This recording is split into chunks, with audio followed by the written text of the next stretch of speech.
ଦିଲ୍ଲୀରେ AI impact ସମିଟ୍ରେ ହାତ ମିଳାଇଲେ ନାହିଁ ଆମେରିକାର ଦୁଇ ପ୍ରତିଦ୍ୱନ୍ଦ୍ୱୀ ଏଆଇ କମ୍ପାନୀ। ଦିଲ୍ଲୀ ଭାରତ ମଣ୍ଡପରେ ବିଶ୍ୱ ନେତାଙ୍କ ମହାମେଳି। ଇଣ୍ଡିଆ ଏଆଇ ଇମ୍ପାକ୍ଟ ସମିଟ୍ରେ ଏକାଠି ହେଲେ 20ରୁ ଅଧିକ ରାଷ୍ଟ୍ରମୁଖ୍ୟ।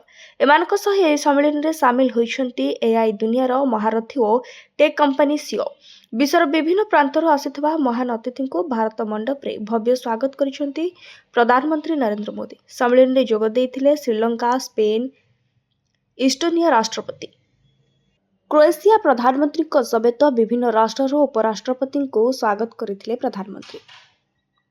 ସମ୍ମିଳନୀରେ ମିଳିତ ଜାତିସଂଘର ମହାସଚିବ, IMF MD, Google CEO, OpenAI CEO ଓ ମାଇକ୍ରୋସଫ୍ଟର ପ୍ରେସିଡେଣ୍ଟ ମଧ୍ୟ ଯୋଗ ଦେଇଛନ୍ତି। ସେହିପରି ଏଆଇ ଦାୟିତ୍ୱବୋଧ ଅଭିଯାନ ପାଇଁ ମାତ୍ର 24 ଘଣ୍ଟାରେ ସର୍ବାଧିକ ପ୍ରତିଶ୍ରୁତି ବା ସଂକଳ୍ପ ଗ୍ରହଣ କରି ଭାରତ ଗିନିଜ୍ ୱାର୍ଲଡ ରେକର୍ଡ କରି ନିଜ ନାଁରେ କରିଛି। ସେହିପରି ବର୍ଷକୁ ଏଆଇ ଗବେଷଣା ଓ ବିକାଶ ଖର୍ଚ୍ଚ ଚୀନରେ 67 ଲକ୍ଷ କୋଟି, ଆମେରିକାର 60 ଲକ୍ଷ କୋଟି ଏବଂ ଭାରତର 7 ଲକ୍ଷ କୋଟି। Bureau report, Odisha news live.